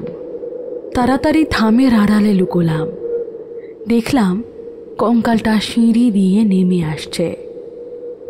ভাগ্যিস আমি উপরে ছিলাম না। অদ্ভুত আকৃতির কঙ্কালটা তার দেহটা টানতে টানতে আর বিরাট মাথাটা নাড়াতে নাড়াতে নিজের ঘরের দিকে চলে গেল। হয়তো এবার ও নিজেই শিকল খুলে ঘরে ঢুকবে। ও তাহলে দোতলাতেও উঠতে আরম্ভ করেছে? এইটে তো আরো ভয়ের ব্যাপার। ও আমাকে খুঁজছে কেন? নিশ্চয়ই আমার সঙ্গে গল্প করার জন্যে নয়। আমার হাত পা হিম হয়ে গেল। এরপর একা বাড়িতে এই মূর্তিমান আতঙ্কটির সঙ্গে থাকবো কি করে? না থেকেই বা যাব কোথায়? চিরকালই তো আমি লোকালয় থেকে দূরে থেকেছি, কিন্তু একটা কথা ভেবে পাচ্ছি না, কঙ্কালটা এমন হিংস্র হয়ে উঠল কেন? এর পিছনে কি কোনো ইতিহাস আছে? যার কাছ থেকে এটা কিনেছিলাম সে বলেছিল এটা নাকি এককালের সাংঘাতিক বামন দৌলত খাঁর কঙ্কাল। সে কতকাল আগের, কি এমন সাংঘাতিক কাজ করেছিল দৌলত খাঁ? ভাবলাম ওর ইতিহাস আমাকে জানতেই হবে, আর এটা জানাতে পারে সেই ব্যবসাদার। সেই দিনই আমি তার সঙ্গে দেখা করতে অনেক দূরে এক অখ্যাত গ্রামের উদ্দেশ্যে যাত্রা করলাম। ব্যবসায়ীর নাম ইদ্রিস আলী। এদিনও তার পরনে লুঙ্গি। একটা লোকের সঙ্গে বাড়ি মেরামতির হিসেব কষছিল। আমাকে চিনতে পারেনি। একটু বসতে বলে কথাবার্তা শেষ করে আমার দিকে তাকালো। আমার পরিচয় দেওয়ার পর চিনতে পারল। সঙ্গে সঙ্গে গলার স্বর বদলে ফিসফিস করে বলল, জিনিসটা ভালোই দিয়েছিলাম। হ্যাঁ, কি বলুন, আপনার ডাক্তারি শেখা হচ্ছে তো? এ তো সাংঘাতিক জিনিস ভাই, ওটা মাঝে মাঝে নড়ছে। হ্যাঁ, কিন্তু আমার কাছে এতদিন ছিল, কখনো তো নড়তে দেখিনি। হ্যাঁ গো সত্যি, নইলে এত দূর ছুটে আসবো কেন? যাই হোক, ওটা শুনেছি দৌলত খাঁর কঙ্কাল। কত যে খুন করেছিল তার কোনো হিসেব নেই। ও চিজ কিন্তু ফেরত নিতে পারবো না। ফেরত দেওয়ার কথা ভাবছি না। আমি এসেছিলাম ওই দৌলত খাঁর কথা জানতে। খুব কৌতূহল হচ্ছে, আপনি কি কিছু জানাতে পারেন? ওই যতটুকু বললাম তার চেয়ে বেশি আমি জানি না। জানবার কই শখ বি নেই আমার। আমি গোপনে ব্যবসা করি এই পর্যন্ত। তাছাড়া দৌলত খাঁর ব্যাপারে ও তো বহুকাল আগের ব্যাপার। ওর সম্বন্ধে আর কেউ কিছু বলতে পারেন কি? যার কাছ থেকে এটা পেয়েছিলাম হয়তো একমাত্র ওই বলতে পারে। তার ঠিকানাটা আমায় দেবেন? বলেই 5টা 100 টাকার নোট ওর হাতে গুঁজে দিলাম। ইদ্রিস যে খুব খুশি সেটা ওর হাবভাব দেখেই বুঝতে পারলাম। ও বললে, তা নয় দিচ্ছি, কিন্তু সে অনেক দূর, সেই জম্মু কাশ্মীর। হ্যাঁ, পহেলগাম ছাড়িয়ে আচ্ছাবল। আপনাকে অবশ্য প্রথমে জম্মুতেই নামতে হবে। যত দূরই হোক, দৌলত খাঁর ইতিহাসটা আমাকে জানতেই হবে। আরে ও মশাই, শুধু ঠিকানা পেলেই হবে? যার কবর খুঁড়ে পুরনো কঙ্কাল বের করে তারা কি কি সাংঘাতিক হয় ভাবতে পারেন আপনি? পুলিশের স্পাই মনে করে ওরা হয়তো জ্যান্ত পুঁতে ফেলবে আপনাকে, ওই কঙ্কাল বানিয়ে রাখবে আপনাকেও। তাহলে উপায়? রুকিয়ে রুকিয়ে একটা লেখা দিচ্ছি। হ্যাঁ, আব নিশ্চিন্ত মনে যান। দেখবেন চিঠিটা যেন না হারায়। তবু যদি কোনো বিপদে পড়েন তাহলে বলবেন এর মাথায় এক গাদা উকুন হয়েছে। হ্যাঁ, মনে থাকবে তো? আপনাকে অনেক ধন্যবাদ। বুঝলাম কথাটা সাংকেতিক। ইদ্রিস আবার ডেকে বলল, আর শুনুন, এইভাবে সন্দেহ এড়াতে পারবেন না। ফকির সেজে যাবেন, বলবেন কি দেশ ভ্রমণ করেন, নানা জায়গায় কবরের ওপরে কেতাব লেখেন। তাই করব। ধন্যবাদ জানিয়ে চলে এলাম। ফকির সন্ন্যাসী সাজা আমার পক্ষে কোনো ব্যাপারই নয়। জীবনের অনেকটা সময় তো আমি সাধু সন্ন্যাসী সেজেই ঘুরে বেরিয়েছি। এবার না হয় ফকিরই সাজলাম। বড় বড় চুল তো ছিলই, কালো একটা আলখাল্লা পরলাম। চুলে একটা এলোমেলো খোঁপা করে নিলাম।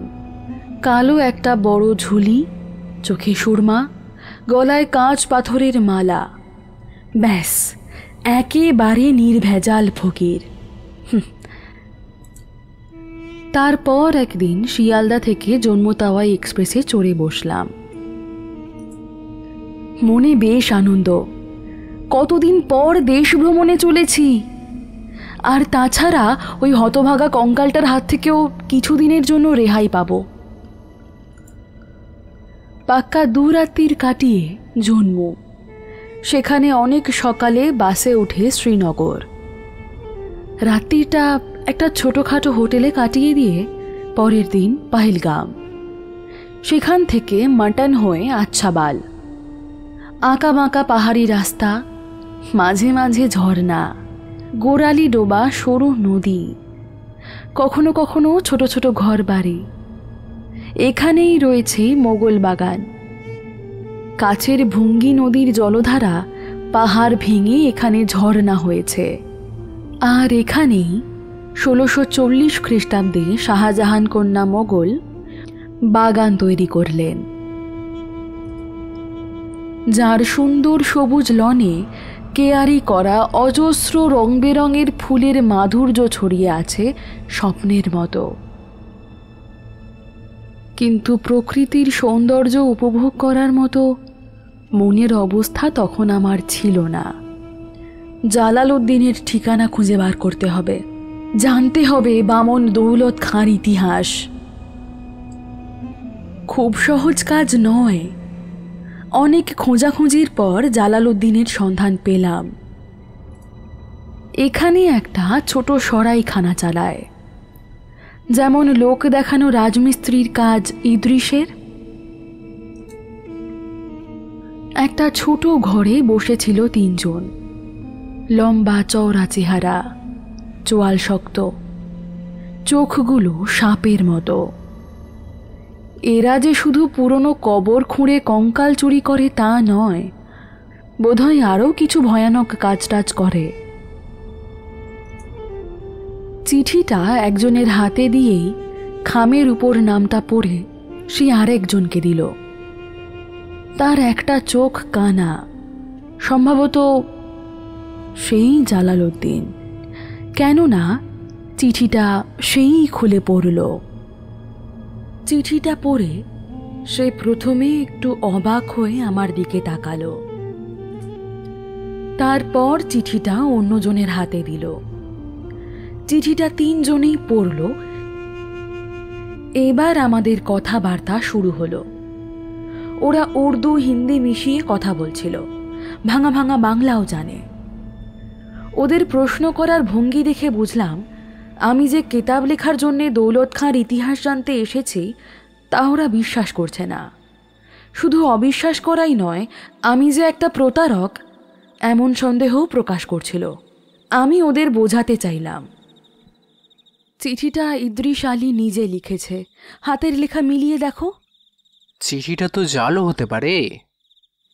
কিন্তু লাল ছাপটা, ওটা তো ইদ্রিসের বলেই মনে হয়। তাহলে? ওরা কিছুক্ষণ চুপ করে বসে রইল। সন্দেহ তবু ঘোচে না। আমাকে পুলিশের লোক ভেবেছে।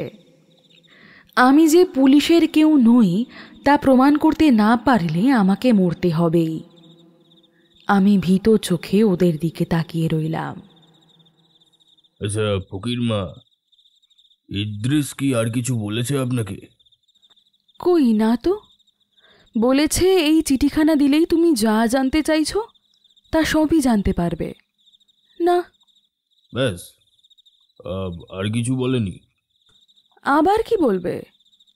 ওরা 3 জন চোখে চোখে কথা বলে নিল। বুঝলাম বিপদ আসন্ন। জালালউদ্দিন বলল, আচ্ছা চলুন ফকির মা, বিশ্রাম করবেন, চলুন। বলে আমায় পাশের একটা ঘরে নিয়ে গিয়ে বাইরে থেকে তালা বন্ধ করে দিল। আমি প্রমাদ গুনলাম, বুঝলাম আমার আর মুক্তি নেই।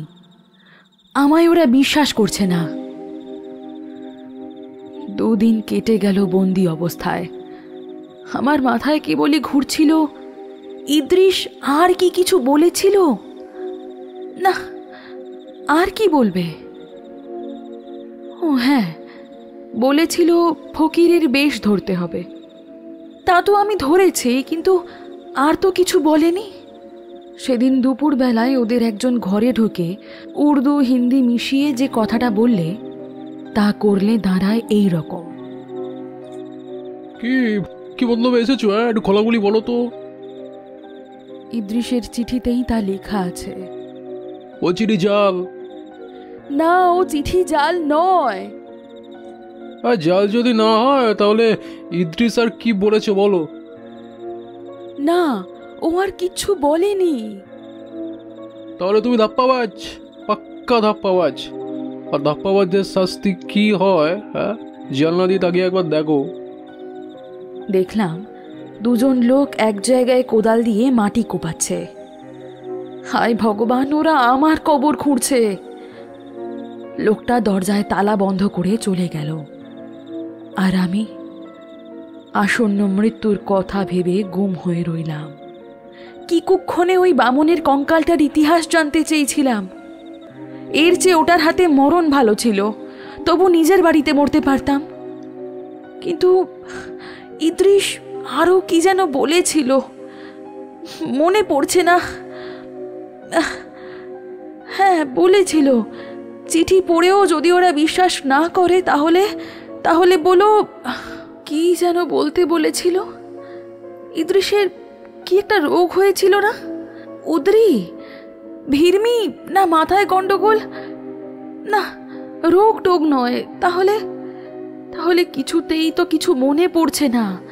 একটা সাংকেতিক কথা, সামান্য একটা কথা ঠিক সময় কিছুতেই মনে না পড়লে তার যে কি অপরিসীম যন্ত্রণা। এমনি সময় দরজা খুলেই তিনজনে ঢুকলো, হাতে ছোরা। হ্যাঁ হ্যাঁ হ্যাঁ হ্যাঁ, মনে পড়ছে। ইদ্রিস কিছু একটা বলেছিল, কিন্তু কিন্তু আমি মনে করতে পারছি না। আমাকে একটু সময় দাও। না, তুমি মিথ্যেবাদী বলে অন্য একজন আমার চুলের মুঠি ধরতেই আমার স্মৃতির দরজা হাট করে খুলে গেল। আমি চিৎকার করে বলে উঠলাম, হ্যাঁ, মনে পড়েছে, মনে পড়েছে। ইদ্রিস বলেছিল ওর মাথায় এক গাদা উকুন হয়েছে। ব্যাস, যেই এ কথা বলা অমনি যেন জোঁকের মুখে নুন পড়ল। ওরা ছোড়া ফেলে দিয়ে আমার পায়ে আছড়ে পড়ল, বলল, আমাদেরকে ক্ষমা করো, আমাদের ভুল হয়ে গেছিল। তারপর আমার দারুণ খাতির, খানাপিনা, আদর আপ্যায়ন সেসব মিটতে জালালউদ্দিন দৌলত খাঁর সুদীর্ঘ ইতিহাস আমায় যা শোনালো তার সংক্ষেপ এই রকম। অনেক দিন আগে একবার নেপালের রাজা হিমালয়ের সংলগ্ন গাড়োয়াল রাজ্য আক্রমণ করেন। গাড়োয়াল রাজ যুদ্ধে পরাস্ত হয়ে নিজের রাজ্য ছেড়ে পালিয়ে যান। নেপালিরা রাজপ্রাসাদ, দুর্গ এসব দখল করে যথেচ্ছ অত্যাচার চালায়। গাড়োয়াল রাজ উপায়ন্তর না দেখে ইংরেজের সঙ্গে সন্ধি স্থাপন করেন, আর ইংরেজদের সাহায্যে নেপালিদের তাড়িয়ে গাড়োয়ালকে ফের স্বাধীন করেন। কিন্তু এর জন্যে ইংরেজকে গাড়োয়ালের অনেকখানি দিয়ে দিতে হয়। এই অংশ ব্রিটিশ গাড়োয়াল নামে পরিচিত এবং বাকি অংশ স্বাধীন গাড়োয়াল নামে। গাড়োয়াল রাজ কিন্তু তার রাজধানীতে আর ফিরে এলেন না। রাজধানী থেকে 32 মাইল উত্তর পশ্চিমে অলকানন্দার অপর পারে টিহরিতে নতুন করে রাজধানী স্থাপন করেন। তার নতুন পরিচয় হল টিহরি রাজ। গাড়োয়ালের মধ্যে দেবপ্রয়াগ একটি প্রসিদ্ধ স্থান।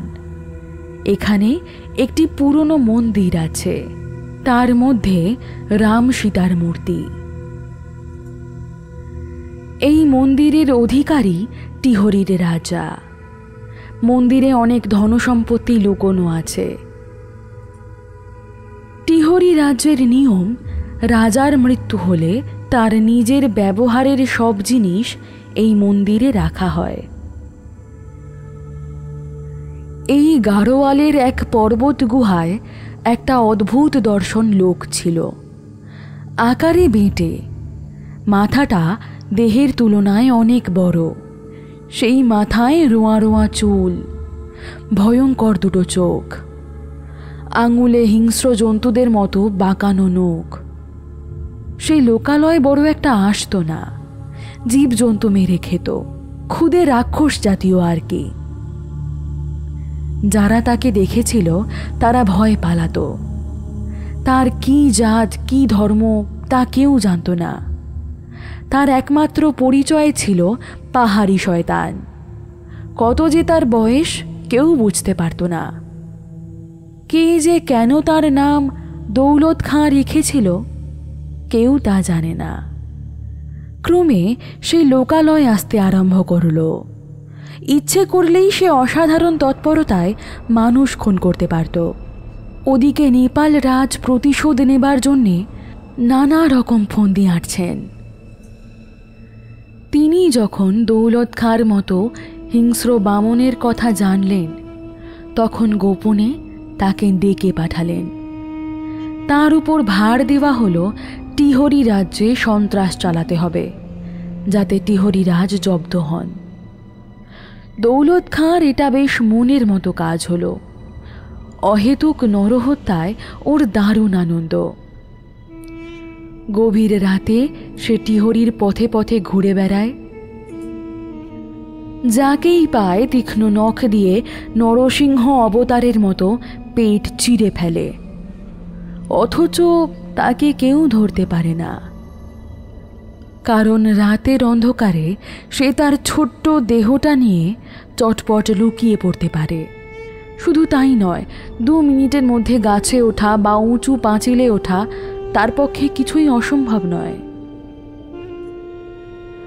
এমনভাবে যে কত নরহত্যা সে করেছে তার হিসেব নেই।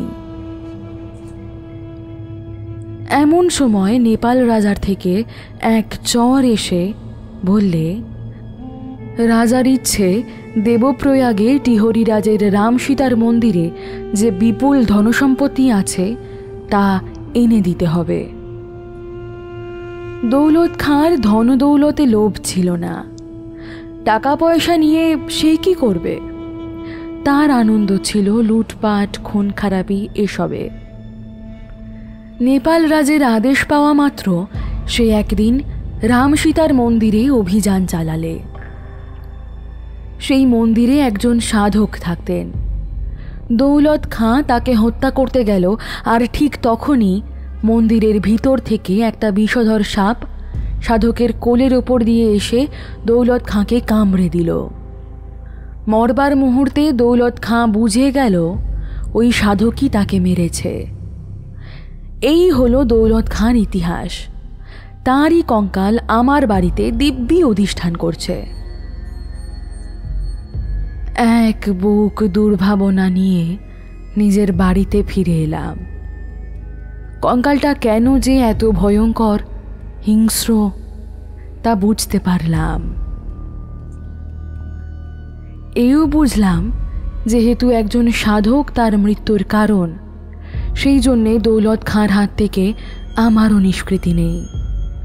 অথচ দিনের পর দিন দৌলত খাঁর কঙ্কালের সঙ্গেই আমাকে থাকতে হবে। কিভাবে ওটার থেকে নিষ্কৃতি পাব তা জানি না। এখানে পৌঁছবার পরদিনই শহরে গিয়ে মিস্ত্রি ডেকে দোতলার সিঁড়ির মুখে আর প্রত্যেকটা জানালায় মোটা গ্রিল বসিয়ে নিলাম। অনেকটা নিশ্চিন্ত হলেও পুরোপুরি নিশ্চিন্ত হতে পারলাম না। লোহার গ্রিল দিয়ে চোর ডাকাত এসব ঠেকানো যায়, কিন্তু প্রেতাত্মা, আধুনিক গেট গ্রিল ওদের কি আটকাতে পারে? তাহলে আমি গ্রামের মানুষ, ভূত প্রেতের বহু ঘটনা আমি জানি। ওঝারা কি করে ভূত তাড়ায় তাও আমি দেখেছি। তখনই একটা উপায় মাথায় এলো। বাঁশঝাড় থেকে একটা কাঁচা বাঁশ কেটে এনে তার দুপ্রান্ত খানিকটা পুড়িয়ে নিলাম, আর তারপর বাঁশটা একতলার সিঁড়ির মুখে আড়াআড়ি করে ফেলে রাখলাম। ওঝাদের মুখে শুনেছি কোনো অশরীরীর ক্ষমতা নেই এই বাঁশ ডিঙোয়। এবার প্রায় পুরোপুরি নিশ্চিন্ত হয়ে ঘরের দরজায় কোলাপসিবল গেট গ্রিল বন্ধ করে একরকম স্বেচ্ছাবন্দী হয়ে বসে থাকি। রান্না থেকে আরম্ভ করে সব ব্যবস্থাই দোতলায় করে নিয়েছি। ঠিক করেছি খুব দরকার না হলে আর নিচে যাব না। ভেবেছিলাম এই দুর্ভেদ্য দুর্গে এবার আমি নিশ্চিন্তে রাত কাটাতে পারবো, কিন্তু পারিনি। প্রায় রাত্রিরে আমার ঘুম ভেঙে যায়। শুনতে পাই একতলার বারান্দায় কেউ যেন দাপিয়ে বেড়াচ্ছে, অনেকটা খাঁচায় বন্ধ সিংহের মতো। কেউ যেন দোতলায় উঠবার চেষ্টা করে বারবার পড়ে যাচ্ছে, কিন্তু পারছে না। আমি নিঃশ্বাস বন্ধ করে পড়ে থাকি বিছানায়। তারপরেই খিড়কির দরজা খোলার শব্দ। কেউ যেন বাড়ি থেকে বেরিয়ে গেল। বাকি রাতটুকুর জন্য নিশ্চিন্ত। ও এখন পথে ঘাটে জঙ্গলে শিকার খুঁজে বেড়াবে, কিন্তু এভাবে কতদিন চলতে পারে? এমন সময় একদিন দুপুরে হঠাৎ জলেশ্বর এসে হাজির। দাঁড়ি গোঁফের জঙ্গল থেকে সাদা দাঁতগুলো বের করে হাসছে।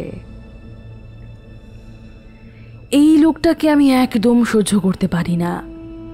লোকটা নিষ্ঠুর, হিংসুটে, বদমেজাজি। সেই নিরীহ সাধুটাকে এমন চর মেরেছিল যে সে বেচারি মরেই গিয়েছিল। লোকটা মতলববাজও।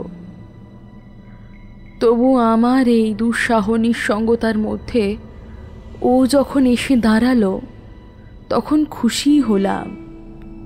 ওর হাত দুটো ধরে সাবধানে বাঁশটা ডিঙিয়ে উপরে নিয়ে এলাম। এখানে আবার বাঁশ কেন? হ্যাঁ, ওটা সরিয়ে রাখতে হবে। ও উপরে এসে কাঁধের ঝুলিটা বিছানায় রেখে দু পা তুলে জাঁকিয়ে বসল। আমি ওকে এ কদিনের ভয়ঙ্কর অভিজ্ঞতার কথা বলবো কিনা ভাবছিলাম। ও যা সাংঘাতিক লোক! আমার অন্তত অর্ধেক সিদ্ধির কথা জানলে হিংসে জ্বলে মরবে, আর ওর হিংসের ফল আমার পক্ষে ক্ষতিকর হবেই। আবার না বলেও পারছিলাম না, নিজের কৃতিত্বের কথা সবাই জাহির করতে চায়। বলবো কিনা ভাবছি, শেষ পর্যন্ত জলেশ্বরই পথ পরিষ্কার করে দিল। তোমার দরজায় কোলাপসিবল গেট কেন? আরে ও, জানলাতেও দেখছি গ্রিল। এই চোরের উৎপাত আছে নাকি? চোর ডাকাত নয় ভাই, আরো আরো ভয়ঙ্কর বলে হড়বড় করে সব ঘটনা বলে গেলাম। বললাম শুধু দৌলত খাঁর কাহিনী। তা শুনেই জলেশ্বরের চোখ লাফিয়ে উঠল। জলেশ্বর কঙ্কালটা দেখতে চাইল। ওকে নিয়ে নিচের ঘরে গেলাম। ও কিছুক্ষণ ওটা দেখল, তারপর উপরে এসে বলল, এ তো সাংঘাতিক জিনিসে, বামুনের কঙ্কাল তো পাওয়াই যায় না। এটা নিয়ে তুমি খুব অশান্তিতে আছো বলে মনে হচ্ছে। এটা না হয় আমায় দিয়ে দাও। ওকে দিয়ে দিতে পারলেই আমি নিশ্চিন্ত হতাম।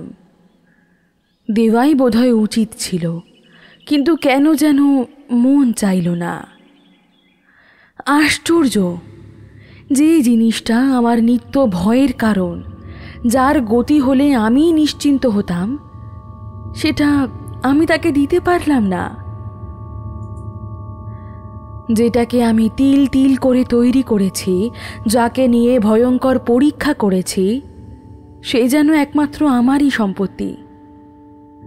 আরও স্পষ্ট কথা হলো এই যে জলেশ্বর মানুষটা লোভী। আমার তৈরি জিনিস দেখে বাগাবার চেষ্টা করছে। কি ভাবছো এত? ওটা আমায় দাও। পুরো টাকাটা আর একদিন এসে না হয় দিয়ে যাব। না, ওটা আমি দিতে পারবো না। জলেশ্বর যেন গালে চড় খেয়ে থমকে গেল। মুখটা রাগে অপমানে থমথম করতে লাগলো। ঠিক আছে, তোমার জিনিস তোমারই থাক। এই বলে জলেশ্বর গুম হয়ে বসে রইল। বসে রইল তো রইলই, ওঠার আর নামই করে না। এদিকে বেলা পড়ে আসছে, একটু পরেই সন্ধে হবে। তখনও যাবে কি করে? অথচ ও আমার সঙ্গে থাকুক, আমি তা মোটেই চাই না। এমনি সময় ও গা ঝাড়া দিয়ে উঠল, হেসে বলল, আজকের রাতটা যদি তোমার কাছে থাকি অসুবিধা হবে কি? আরে না না, কিছুই অসুবিধা হবে না।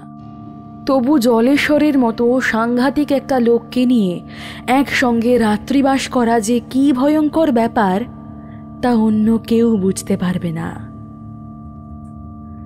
ভয়ে ভয়ে গোটা রাত জেগে কাটালাম।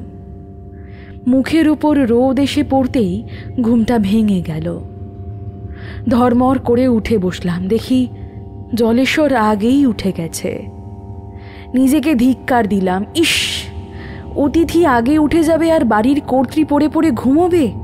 ছি, ওর মুখ ধোয়ার জল দিতে হবে, সকালের জলযোগের ব্যবস্থা করতে হবে। ভাবতে ভাবতে ওর খোঁজ করতে গেলাম, কিন্তু দোতলা একতলা কোথাও তার দেখা পেলাম না। ভাবলাম হয়তো নদীর ধারে গেছে। অপেক্ষা করে রইলাম, কিন্তু সে আর এলো না। অবাক কাণ্ড, এভাবে না জানিয়ে চলে যাবার কারণ কি? একতলায় এসে ঘুরতে ঘুরতে কোণের ঘরের সামনে এসে দেখি দরজাটা খোলা, কঙ্কালটা নেই। কঙ্কালের কি হলো বুঝতে বাকি রইল না। জলেশ্বরকে খুব দোষ দিই না, সে চেয়েছিল, আমি দিইনি। কাজেই চুরি করা ছাড়া তার আর উপায় ছিল না। যাই হোক, কঙ্কালটার একটা গতি হলো, সৎ পাত্রে পড়েছে। তবুও নির্মম সত্য এই যে জলেশ্বর ওটা চুরি করেছে। ও চোর, আমারই কাছে একটা গোটা রাত থেকে আমারই সাধনার ধন সে নিয়ে পালিয়েছে। ও বিশ্বাসঘাতক, ওর ক্ষমা নেই। বেশ কিছুদিন কেটে গেছে, জলেশ্বরের আর দেখা নেই। দেখা দেবেই বা কোন লজ্জায়। কিন্তু আমার কৌতূহল ক্রমশ বেড়েই উঠছে। এটা নিয়ে ও কি করছে? সিদ্ধি হয়েছে নাকি চড়া দামে কোথাও বেচে দিয়েছে? ওর তো অসাধ্য কিছুই নেই। আর দৌলত খাঁ সাহেব, তিনি কি একটার পর একটা জীব হত্যা করেই চলেছেন। সেদিন ছিল বুধবার, ভোরের দিকে মেঘ করেছিল বলে বেলা বুঝতে পারিনি। হঠাৎ বাইরের দরজায় জোর ধাক্কাধাক্কি। ধর্মর করে উঠে নিচে নেমে গেলাম। দেখি বেশ কয়েকজন লোক জড়ো হয়েছে। উত্তেজনায় তারা থমথম করছে। কি ব্যাপার? মুদির দোকানের রাজেন ঘোষ, রেশনের দোকানের কমল গড়াই সহ আরও কয়েকজন এগিয়ে এসে বলল, আরে একটা লাশ পড়ে আছে যে। লাশ? আগে হ্যাঁ। কার? তা তো জানি না। আপনার বাড়ির পেছনে ওই যে তেঁতুল গাছটার তলায়। এই আপনি চেনেন কিনা দেখে যান তো। ভয়ে ভয়ে গিয়ে দেখলাম। না দেখলেই ভালো হতো। বিভৎসভাবে বিকৃত একটা মৃতদেহ, ঘাড়টা ভেঙে ঝুলছে, চোখ মুখ ক্ষতবিক্ষত, চেনার উপায় নেই। তবু যে চিনলাম তা তার বিরাট দেহ আর দাঁড়ি গোঁফ দেখে। কিন্তু মুখে বললাম, না, চিনি না। বাড়ি ফিরে নিচের ঘরের দিকে চোখ পড়তেই দেখলাম দরজা খোলা। জলেশ্বরকে শেষ করে মাটিতে শুয়ে আছে দৌলত খাঁর কঙ্কালখানা, ঠিক আগের মতো। কিন্তু এভাবে একটা ভয়ঙ্কর কঙ্কালকে নিয়ে তো চলতে পারা যায় না। প্রতি রাত্রিরেই ও বেরিয়ে যায়, আবার রাত থাকতে থাকতেই এই ঘরে অধিষ্ঠান করে। এইখানেই যেন ওর ডেরা। অবশ্য ওর সৃষ্টির মুহূর্ত থেকেই তো এই ঘরটাকেই সে জানে। এটাই ওর সূতিকাগার, এটাই ওর নতুন জন্মভূমি। এখন আর এক দুশ্চিন্তা, এটাকে নিয়ে কি করব, কোথায় ফেলব। সেদিন অনেক রাতে গায়ে একটা হিমশীতল স্পর্শ পেয়ে ঘুমটা অতর্কিতে ভেঙে গেল। চমকে উঠলাম, এ কি, ঘরের মধ্যে বুড়িমা ফিক ফিক করে হাসছে।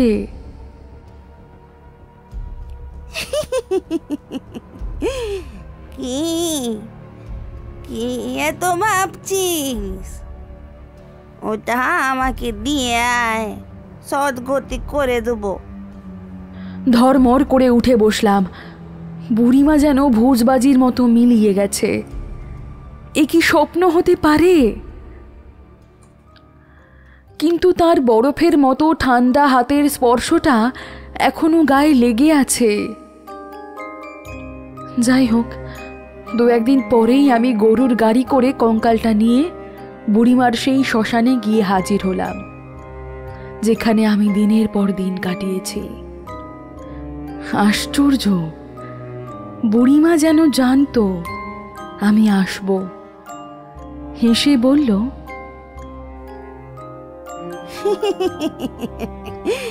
এসেছিস? হ্যাঁ, আয় আয়, শখ মিটেছে তাহলে। দেওটা কম্বলে ঢাকা কঙ্কালটা বুড়িমার সামনে রাখলাম। বুড়িমা বলল, ওই যে একটা সীতা জ্বলছে, ওইখানে শুইয়ে দে। দাঁড়া দাঁড়া, আগের কাজটা আগে সারি। বলে একটা কাঠ দিয়ে কঙ্কালটার মাথায় জোরে আঘাত করল। অমনি ফাটা মাথা থেকে একরাশ কালো কালো পোকা চারিদিকে ছড়িয়ে গেল। ভয় পাস নে, ভয় পাস নে, এবারে দে, সীতায় তুলে দে। তাই দিলাম, আর দেওয়ার সঙ্গে সঙ্গেই বামনের কঙ্কালটা ধোঁয়ায় অদৃশ্য হয়ে গেল।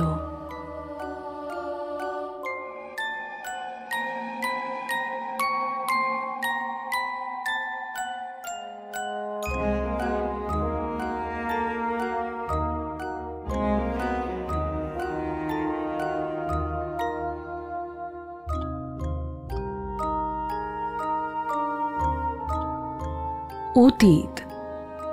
আমাদের চারপাশে প্রতিটা জিনিসের মধ্যে লুকিয়ে আছে ভয়ঙ্কর কিছু ইতিহাস, আর ইতিহাসের অন্ধকার ফিরে আসে বারবার। কোন ভূমিকায় ফিরবে তা কেউ জানে না। কেমন লাগলো আমাদের আজকের গল্প জানান কমেন্ট বক্সে। ভালো লাগলে বেশি বেশি করে লাইক করবেন, সুন্দর সুন্দর মিষ্টি মিষ্টি কমেন্ট করবেন। আজকের মতো শুভরাত্রি। ইতি মৌপিয়া। শহরের ব্যস্ততম দিনে একটা ভালো থাকার জায়গা হোক। অনেকদিন পর বললাম, ভালো থাকবেন।